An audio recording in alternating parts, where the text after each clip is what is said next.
اس کے اندر کیا چیز ہوگی؟ اس کے اندر بنیادی طور پہ 3 چیزیں ہیں. نمبر 1 تو یہ ہے کہ جناب جی پی اے آپ کا بہت ہائی ہونا چاہیے، یعنی نمبر آپ کے بہت اچھے ہونے چاہیے. یہ پہلی چیز ہے، اس میں کوئی اختلاف نہیں. دوسری چیز یہ ہے کہ جناب آپ کی ریسرچ اچھی ہونی چاہیے. اور تیسری چیز یہ ہے کہ ایکسٹرا کریکولر ایکٹیویٹیز آپ کی بہت زیادہ ہونی چاہیے. اس کا مطلب یہ ہے کہ آپ کو سوسائٹیز کے کام میں انوالو ہونا چاہیے، کلب میں انوالو ہونا چاہیے، اسپورٹس میں انوالو، والنٹیئر ورک میں انوالو ہونا چاہیے. اور اس حوالے سے بچوں کو اکثر پیرنٹس یہ مشورہ دیتے ہیں کہ نہیں ان کاموں میں نہ جاؤ، وقت ضائع ہوتا ہے. بھائی یہ وقت ضائع نہیں ہوتا، انسان کی ڈیولپمنٹ کے لیے یہ ضروری چیزیں ہیں. اور اس اسکالرشپ کی سلیکشن کے اندر یہ بہت زیادہ امپورٹنٹ ہے کہ آپ کے پاس ایکسٹرا کریکولر ایکٹیویٹیز بھی موجود ہوں اور بڑی سالڈ موجود ہوں. نمبر 2، جی آر ای کا سکور آپ کا بہت ہائی ریکوائرڈ ہے. آپ کہیں گے کہ کتنا ہائی؟ میں کہوں گا 310 سے اوپر ہونا چاہیے. یعنی آپ کا کم از کم آپ کا سکور جو ہے وہ 310 سے اوپر ہونا چاہیے. اور اس کے لیے آپ کو اچھی پریپریشن کی ضرورت ہے. تھوڑی توجہ سے، محنت سے بیٹھ کے کیجئے. اور وہ مائنڈ کہ جو صرف پڑھتا نہیں ہے بلکہ ساتھ کو کریکولر ایکٹیویٹیز بھی ہوتی ہیں، مسجد میں نماز کے لیے جا رہا ہے، سپورٹس کے لیے جا رہا ہے، باقی کاموں کے لیے بھی جا رہا ہے، سب چیزیں کر رہا ہے، تو وہ مائنڈ جو ہوتا ہے نا وہ ہائی سکور کرتا ہے. اور وہ مائنڈ کے جو صرف کتاب پڑھتا ہے اس کا سکور زیادہ نہیں آتا. تو اس لیے ملٹی ڈائمینشنل اپروچ کے ساتھ کام کیجئے تو آپ کا سکور ہائی ہو جائے گا.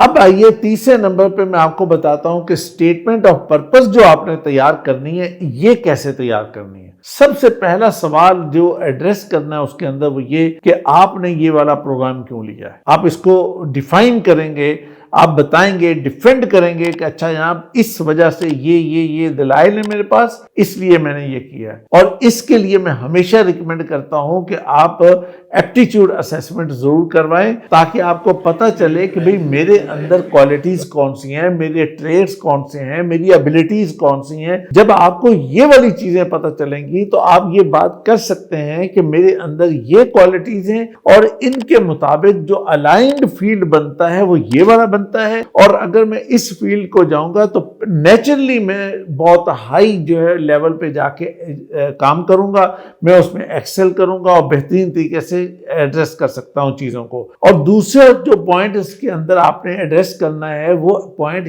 یہ ایڈریس کرنا ہے کہ یہ والا فیلڈ لینے کے بعد آپ پاکستانی سوسائٹی کو کس طرح سے ڈیولپ کر سکتے ہیں اور وہ کون کون سے کے پی آئیز ہوں گے کہ جس کی بنیاد پر آپ یہ کہتے ہیں کہ جناب یہ پروگرام بہت اچھا ہے. تو یہ چیز آپ کو وہاں پہ سیٹ کرنی ہے. تیسری چیز جو آپ نے اس اسٹیٹمنٹ آف پرپس کے اندر آپ نے بتانی ہے وہ یہ ہے کہ آپ نے یونیک پوائنٹ بتانے ہیں. اب یونیک پوائنٹ کہاں سے آئیں گے بیٹا؟ یونیک پوائنٹ اس وقت آتے ہیں جب ایک ایپٹیچیوڈ اسیسمنٹ کے پروسیس سے آپ گزرتے ہیں تو آپ سائنٹیفکلی آپ کو کچھ یونیک پوائنٹس بتا دیے جاتے ہیں کہ اچھا یہ 2 3 4 آپ کے یونیک پوائنٹس ہیں، وہ کسی اور میں نہیں ہوں گے. اس طرح سے آپ اس کو سیٹ کر سکتے ہیں. دوسری چیز کہ آپ نے جینوئن بیسس پر چیز کو سیٹ کر کے سامنے لانا ہے. اور ایک اور بات یہ ہے کہ کوئی جنیرک بات نہیں لکھنی. اگر یہ اکثر یہ لوگ کرتے ہیں کہ اس طرح کی چیز تیار کرتے ہیں تو جنیرک قسم کی باتیں، یہ کام آپ نے نہیں کرنا. چوتھے نمبر پہ جو ٹپ دینا چاہتا ہوں وہ لیٹر آف ریکمنڈیشن کے حوالے سے. یہ 3 چاہیے. ایک لیجئے پروفیسر سے، ایک لیجئے امپلائر سے اور ایک لیجئے کونسلر سے. تو یہ 3 ریکوائرڈ ہیں. اور جو کونسلر والی بات میں آپ کو بتا رہا ہوں نا یہ مطلب باقاعدہ ریکمینڈڈ ہے. فل برائٹ آرگنائزیشن ان کی طرف سے ہی یہ ریکمینڈڈ ہے کہ یہ اس کی طرف سے ہونا چاہیے.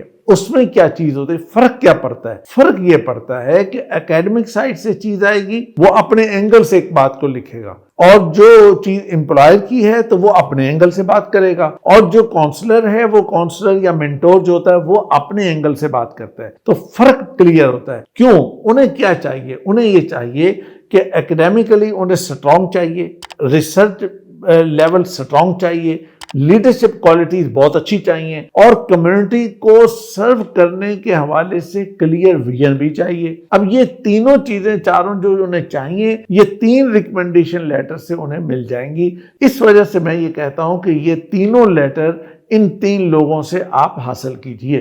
5ویں ٹپ جو ہے وہ ریسرچ کے حوالے سے ہے کہ آپ نے کوئی ریسرچ کی ہے، کوئی پبلیکیشن ہے، کوئی چھوٹی ہے، بڑی ہے، کسی بھی طرح کی ہے تو اسے شامل کیجئے، اس کی بہت زیادہ ویٹیج آپ کو ملے گی۔ نمبر 6 پہ جو چیز آپ کو سمجھنی ہے وہ یہ کہ آپ فل برائٹ اسکالرشپ کے لیے اگر سلیکٹ کر لیے جائیں اور وہاں پہ چلے جائیں تو واپس آنے کے بعد آپ پاکستانی سوسائٹی کو ایجوکیشن کے اعتبار سے، اکانومی کے اعتبار سے اور سوشل ڈیولپمنٹ کے اعتبار سے آپ کیا ڈیلیور کریں گے، آپ کا ویژن کیا ہے، تو یہ کلیئر ویژن آپ کے پاس ہونا چاہیے۔ اگر اس کے اندر کوئی جول، کوئی ایمبیگوٹی، کوئی چیز ہوگی تو یہ سمجھ لیجئے کہ آپ کی سلیکشن جو ہے وہ مشکوک ہو گئی ہے۔ اس لیے یہ ٹپ بہت امپورٹنٹ ہے اور یہ پوائنٹ جو ہے یہ کئی جگہ پہ آ رہا ہے، اسٹیٹمنٹ آف پرپز میں بھی آ رہا ہے اور یہ ریکمنڈیشن لیٹر میں بھی آ رہا ہے اور دوسری جگہوں پہ بھی یہ چیز آ رہی ہے۔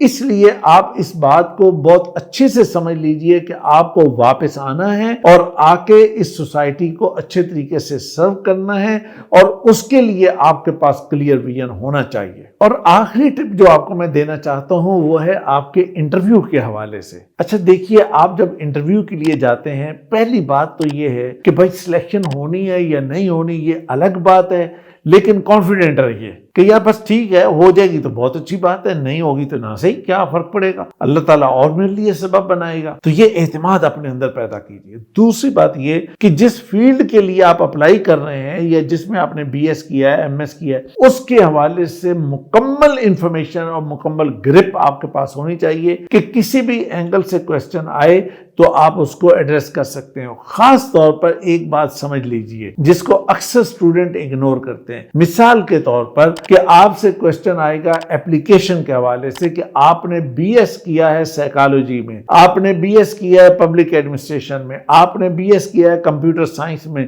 یہ بتائیے کہ آپ کے ڈسٹرکٹ میں اس کی اپلیکیشن کیا ہے۔ تو آپ کا مائنڈ اگر اس قابل نہیں ہے کہ وہ اس کو اپلائی کرنے کے حوالے سے سوچ سکے اور اس کا جواب دے سکے تو پھر آپ کے لیے انٹرویو کے اندر بڑی مشکل پیش آ جائے گی۔ اور تیسری چیز یہ ہے کہ آپ کے پاس یہ بھی کلیئر ویژن ہونا چاہیے کہ اچھا آج پاکستان کے حالات کیا چل رہے ہیں، یعنی کرنٹ افیئرز کیا ہیں، اور کرنٹ افیئرز کے ساتھ ساتھ جو پاکستان کی باقی جو ضروریات ہیں وہ کس طریقے سے پوری ہوں گی، اور میں نے ان تمام باتوں کو اپنے پروگرام کے ساتھ جس کے اندر میں ایڈمیشن لینے جا رہا ہوں اس کے ساتھ الائن کیسے کرنا ہے۔ اگر آپ اس کام کو کرنے میں کامیاب ہو جاتے ہیں تو ڈیفینیٹلی آپ کی سلیکشن ہو جائے گی۔ اب آئیے آپ کو میں تھوڑا سا اس کی ڈیڈ لائن اور اس کے اسکیجول کے حوالے سے کچھ چیزیں بتا دوں۔ دیکھیے نارملی ہوتا یہ ہے کہ نومبر دسمبر میں آ کے تقریباً اس کی سٹارٹنگ ہوتی ہے، لیکن اصل اور مین کام جو ہے نا وہ فروری کے مہینے میں ہوتا ہے اور مارچ میں چلتا ہے۔